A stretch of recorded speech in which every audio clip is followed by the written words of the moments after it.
What happens on the day of transplant? Transplantation గురించి చాలామంది gross idea ఉంది, but actually ఆ రోజు ఏం జరుగుతుంది అనేది మీకు ఐడియా ఉందా? So on the day of transplant both donor and recipient, అంటే కిడ్నీ ఇచ్చేవారు కిడ్నీ తీసుకునేవాళ్ళు, ఇద్దరిని కూడా ఆపరేషన్ టేబుల్కి early in the morning shift చేస్తారు. Both of them are completely anaesthetised, general anaesthesia ఇస్తారు. ఇద్దరు కంప్లీట్గా స్పృహలో ఉండరు throughout the course of surgery. First డోనర్కి most of the times operation అనేది ఇద్దరికి సైమిల్టేనియస్గా స్టార్ట్ అవుతుందండి. So that there is no waste of time once the kidney is out. ఇద్దరు కంప్లీట్గా అనెస్థెటైజ్ అయిన తర్వాత ఇద్దరికి సైమిల్టేనియస్గా సర్జరీ స్టార్ట్ అవుతుంది. సో ఫస్ట్ డోనర్కి ఏం జరుగుతుంది? డోనర్కి most of the units now do what is called as a laparoscopic surgery or a key hole surgery.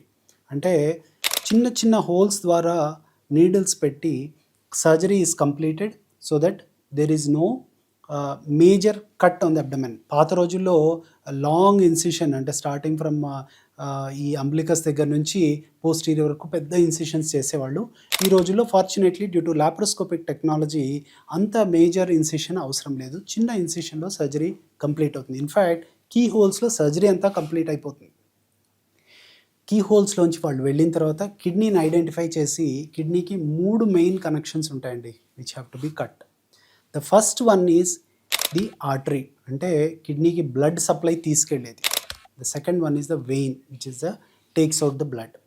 The third one is the ureter అంటే కిడ్నీ తయారు చేసిన యూరిన్ని బ్లాడర్లోకి పంపించేది. ఈ 3 చోట్ల కిడ్నీని కట్ చేయవలసి ఉంటుంది అండ్ సరౌండింగ్ టిష్యూస్ నుంచి కిడ్నీని డిసెక్ట్ చేసి సపరేట్ చేస్తారు. Once this process is done, కిడ్నీని బయటికి తేవటానికి they make a small incision, ఒక 4 inches incision or 3 inch incision is done through which the kidney is taken out. ఈ incision is the only major incision for the donor. ఇక్కడ kidney తీసే టైంకి అక్కడ recipient దగ్గర major part of the surgery complete అవుతుంది. అంటే రెసిపియంట్కి incision అనేది లోయర్ అబ్డమిన్, అంటే lower right or left side of the అబ్డమిన్లో ఇన్సిషన్ ఇచ్చి అక్కడ టిష్యూస్ని స్లోగా డిసెక్ట్ చేసుకొని బ్లడ్ వెజల్స్ని ఐడెంటిఫై చేస్తారు. చాలామంది అనుకున్నట్టుగా the kidney is not placed in its native position, అంటే వెనక భాగంలో పాత కిడ్నీస్ ఉండే ప్లేస్లో కిడ్నీని ప్లేస్ చేయరు. Third kidney is inserted into the body in the lower abdomen. So దీనికోసము మనము ఇందాక చెప్పుకున్న ఆ 3 కనెక్షన్ ఇవ్వటానికి మనము అరేంజ్మెంట్స్ చేసుకోవాలి. అంటే కిడ్నీకి బ్లడ్ సప్లై వెళ్ళేది, కిడ్నీ నుంచి బ్లడ్ సప్లై డ్రైన్ చేసేది, అలాగే కిడ్నీ తయారు చేసిన యూరిన్ని బ్లాడర్లోకి డ్రైన్ చేయటం. ఈ 3టికి ఇన్సిషన్స్ ఆర్ ఈ 3టికి కనెక్షన్స్ చేసుకోవాలి. సో యూజువల్గా ఇలియాక్ ఆర్టరీస్, అంటే ఇంటర్నల్ ఇలియాక్, ఎక్స్టర్నల్ ఇలియాక్ అని ఉంటాయి. Most of the times internal iliac నుంచి వాళ్ళు బ్లడ్ సప్లై తీసుకుంటారు కిడ్నీకి. అలాగే బ్లడ్ సప్లై డ్రైన్ అవుట్ చేయడానికి కూడా ఒక వెయిన్ని అటాచ్ చేసుకోవాల్సి ఉంటుంది. ఆ 3వ కనెక్షన్ అనేది it is done after the kidney's transplanted, అంటే కిడ్నీ తీసుకున్న తర్వాత ఇక్కడ ట్రాన్స్ప్లాంటేషన్ జరిగేటప్పుడు ఆ యూరిటర్ కనెక్షన్ ఇస్తారు. So once kidney's taken out from the donor, ఆ డోనర్ కిడ్నీని nephrologist will do what is called as perfusion. Perfusion అంటే ఏం జరుగుతుందంటే కిడ్నీకి కోల్డ్ ఆర్ఎల్ కానీ ఆర్ సమ్టైమ్స్ స్పెసిఫిక్ సొల్యూషన్, అంటే యూనివర్సిటీ ఆఫ్ విస్కాన్సిన్ సొల్యూషన్ అంటాము, సొల్యూషన్తో కిడ్నీలో ఉన్న బ్లడ్ సప్లైని అంతా పంపించేసి కిడ్నీని ఎక్స్ట్రీమ్లీ లో టెంపరేచర్కి తీసుకొస్తారు. This way while the surgery is completed, కిడ్నీలో ఉన్న సెల్స్ డెత్ అవ్వకుండా కిడ్నీ లాంగ్ టర్మ్, అంటే during the process of surgery preserve, అంటే బ్లడ్ సప్లై లేదు కాబట్టి ఆ టైంలో కిడ్నీ మెటబాలిజం తగ్గించడానికి ఈ ప్రాసెస్ చేస్తాం. So once the perfusion process is complete, the surgeon at the other end, recipient వైపు ఉన్న సర్జన్ కిడ్నీని తీసుకుంటారు.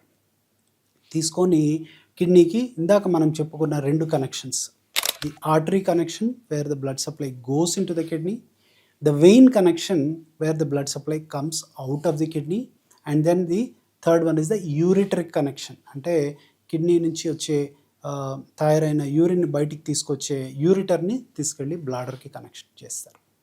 The whole surgical process takes almost 4 to 6 hours depending upon the experience of the surgeon and expertise of the unit. ఆ తర్వాత once the surgery is completed, both the patient and the donor are shifted to isolation rooms. Most of the times transplant అయిపోయిన వెంటనే kidney function చేయటం మొదలైపోతుంది. అంటే on టేబులే మనము కిడ్నీకి blood supply connection ఇచ్చిన వెంటనే యూరిటర్లోంచి urine రావటం చూస్తాం, before even the ureter is connected to the bladder. So పేషెంట్ని బయటికి తీసుకొచ్చేటప్పటికి యూరిన్ ఆల్రెడీ వచ్చేస్తుంది. This is the whole process for a live donation. Versus disease డోనర్లో కొంచెము మైనర్ చేంజెస్తో it's almost a similar process. Disease donor అంటే మన జీవన్ దాన్ ద్వారా వచ్చిన kidney transplantation process. Overall the whole surgery requires a lot of technical expertise, lot of surgical expertise, and extremely good experienced surgeons, nurses, and a whole team. So with this advancements, with the present medications, with the present advancement in surgeries, with the present advancement in robotics, the transplant surgery has become much more safer than it was 10 years ago. So if you are a patient who is willing to undergo a transplant, having this knowledge and discussing with your doctor helps you plan your surgery more effectively. Love your kidneys, live your best.